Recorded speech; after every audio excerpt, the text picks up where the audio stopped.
Hello, ഞാൻ ഇന്നും ഒരു മഴയായിട്ടൊക്കെ വന്നിരിക്കുന്നത് കേട്ടോ. മഴ ആയതുകൊണ്ട് ബീഫ് കറി ഉണ്ടാക്കാമെന്ന് വിചാരിച്ചു. അതിന് നേരത്തെ ഞാൻ ബീഫ് മഞ്ഞപ്പൊടി ഉപ്പൊക്കെ ഇട്ട് വേവിച്ച് വെച്ചു കേട്ടോ. അതിന് മുന്നേ ഒരു കാര്യം പറയട്ടെ, എൻ്റെ വീഡിയോസ് കുറച്ച് പേരൊക്കെ കാണുന്നുണ്ട്. കാണുന്നവരൊന്നും എൻ്റെ ചാനൽ സബ്സ്ക്രൈബ് ചെയ്തിട്ട് പോണേ.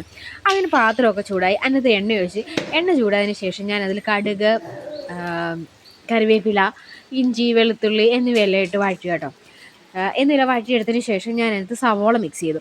ശരിക്കും പറഞ്ഞാൽ സവോളയല്ല ബീഫിന് രുചി കൂട്ടുന്നത്, കൊച്ചുള്ളി അല്ലേ.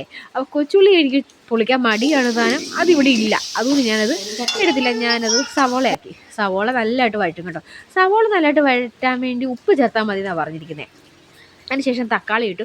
തക്കാളിയും കൂടെ ചേർത്തതിന് ശേഷം നല്ലതായിട്ട് വഴറ്റിയെടുത്തു കേട്ടോ.